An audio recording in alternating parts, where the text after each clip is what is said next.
Disciples, welcome back to BibleCraft. I know it's been a minute. I disappeared for a few weeks, but just like Elijah popping back in from the wilderness, here I am again, beard slightly longer and brain full of mysteries. Quick side note, I've been considering launching a Minecraft server called the Garden of Eden.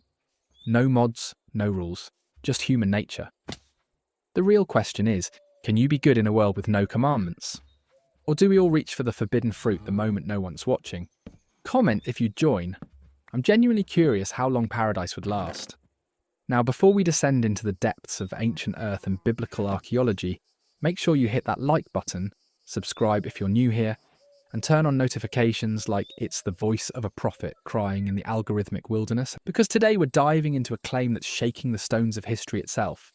Did researchers just discover the remains of Noah's Ark, buried in the mountains of Turkey?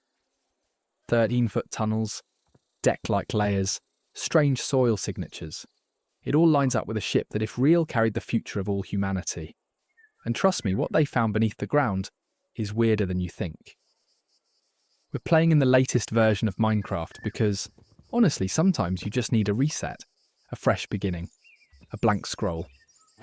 After a few weeks away from the channel, I realised I didn't just want to make another episode. I wanted to build something new from the ground up. So here we are in a brand new seed, untouched, uncarved, uncorrupted. The kind of place where stories are waiting to be discovered or written. And just like the world after the flood, this space is wide open, clean, mysterious. But beneath that surface, well, that's where things get interesting. Let's talk about what's been found under the soil of eastern Turkey and why it might just be the most important archaeological mystery of our generation. The story starts, not with a flood, but with an earthquake. Back in 1948, in the rugged terrain of eastern Turkey, something strange happened. Heavy rains lashed the region. The earth trembled. And when it settled, a curious boat-shaped formation emerged from the mud near a village called Uzengili, about 18 miles south of Mount Ararat. Local legend says it was a Kurdish shepherd who first noticed it, a massive outline in the hillside, nearly 538 feet long, longer than a football field, something ancient, something wrongly shaped for the mountains. Fast forward to the late 20th century, and that shape drew in explorers, skeptics and believers. Most famously, Ron Wyatt, an amateur archaeologist with a flair for biblical adventure, visited the site and declared it the remains of Noah's Ark. His claim sparked both ridicule and revival. Some saw faith-driven pseudoscience, others saw a cover-up. The mystery went dormant, until now. Because in 2023 and 2024, a team of independent researchers, led by Andrew Jones, returned to the site with something Ron Wyatt never had: ground-penetrating radar. And what they found under the surface has started to make headlines around the world. They're calling it the Durupınar formation. And according to the scans, this is not just an oddly shaped hill. There's something inside it. Beneath the dirt, the radar revealed what appears to be a 13-foot wide tunnel running through the centre of the formation. That's right, a central corridor, just like you'd expect in a massive ship. But that's not all. The scans also captured 3 distinct deck-like layers, echoing the exact language found in Genesis 6:16, which describes the Ark as having a lower, second and third deck. That detail alone should give you pause. And here's where it gets stranger. According to soil analysis, the inside of the formation shows twice the organic matter, 40% more potassium, and a lower pH than the surrounding earth. All conditions you'd expect to find if wood had rotted away underground over thousands of years. Even the grass that grows inside the formation is different. A subtle shade shift, hinting that what lies beneath may not be natural at all. So what really happened in the hills of Turkey? Did time and nature reveal something man once built and God once preserved? Or are we just seeing what we want to see? Stick with me, because in the next section, we're going deeper into the ground. And what the radar found might just change everything you thought you knew about one of the oldest stories on Earth. So let's talk about what they actually found. Not the legends, not the internet hype, but the real recent data from the site. The team behind the new investigation is called Noah's Ark Scans, and it's led by Andrew Jones, an independent researcher with a background in biblical archaeology and a deep fascination with the Durupınar site. Armed with ground-penetrating radar, or GPR, they scanned the massive, boat-shaped formation.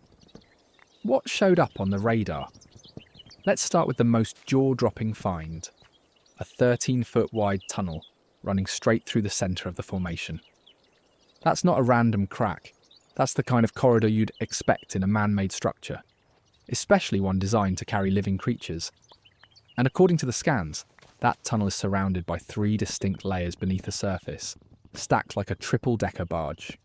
Now pause. In Genesis 6:16 specifically says, make it with a lower, second and third deck. You cannot make that up. The radar also picked up what Jones calls angular subsurface features, things that could resemble rooms, compartments, even hallways branching off from that central corridor. In other words, it's not a big blob under the earth. It's a structure. But if it was built of wood, where's the wood? Here's the twist. Jones and his team aren't claiming to have pulled up planks and timbers. What they found instead is something called a chemical imprint. That means traces of organic material and wood residue still locked in the soil. The ghost of what once was, like the shadow of a ship carved into the mountain itself. To test it, they collected 22 soil samples, some from inside the formation, some from outside. What they discovered is striking. Twice the organic matter inside the formation compared to outside. 40% higher potassium levels, which is exactly what you'd expect from decaying wood. A lower pH also consistent with long-term decomposition. And yes, the grass growing within the formation is visibly a different colour. That's not just fascinating, it's almost poetic. A scar in the earth where something ancient once stood, and may still whisper from below. And if you're thinking, couldn't this all be natural? Well, that's what skeptics are asking too.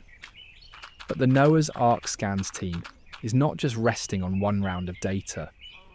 They're preparing to expand their survey, drill core samples, and compare what's inside to what's outside. According to soil scientist William Crabtree, the current readings are exactly what he'd expect if a large wooden object had rotted over time within an otherwise normal geological setting. The numbers don't match a random rock slide or mud formation. So while there's no gold-plated ark plaque hiding under there, what they've found is remarkably consistent with the biblical specifications of a massive, multi-decked vessel buried in the earth. And that raises a much bigger question. Is it legit? Let's talk about that, because in the next section, we're diving into the debate between faith and science, skepticism and belief, and why this story keeps coming back again and again, like a flood rising from the past. This is the part where we slow down, because let's be real, just because something looks like an ark doesn't mean it is one. So what do the critics say? A lot of mainstream scientists argue that the Durupınar formation is just that, a natural geological feature. They say the boat-like shape is a coincidence, a quirk of erosion and sediment that happens more often than you'd think in mountainous regions. They point out that Ron Wyatt, the man who first popularised the site decades ago, was an amateur archaeologist without academic credentials. And while he made bold claims, from finding the Ark to the Ark of the Covenant, none of his discoveries have been confirmed by peer-reviewed studies. In other words, caution is warranted. But here's the thing. Andrew Jones and his team aren't just repeating Wyatt's ideas. They're bringing modern technology to the site. Radar, soil chemistry, data models, and getting results that are genuinely intriguing. And remember, this isn't a bunch of Bible fanatics hammering planks into a mountain. These are researchers who are actually running tests, collecting samples, and documenting the findings for public review. That doesn't mean it's conclusive. It's not. There is no definitive proof yet. No inscription, no preserved wood, no relics. But here's where it gets interesting. Why does this story keep coming back?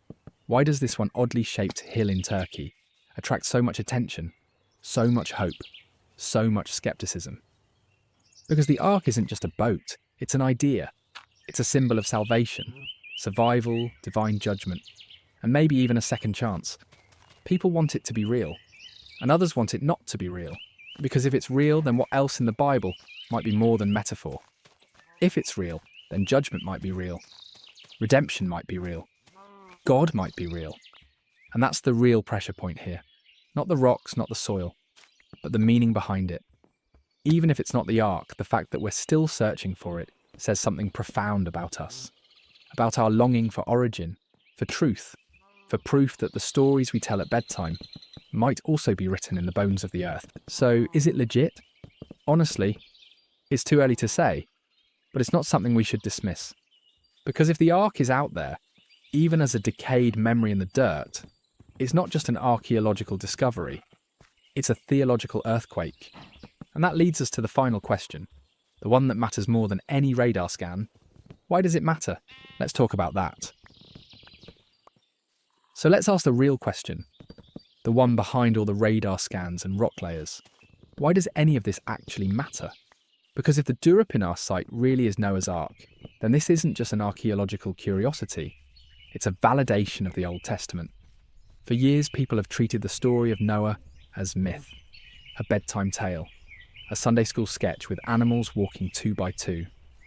But what happens when the measurements line up, the structure matches, and the ground itself testifies? What if the flood wasn't just symbolic?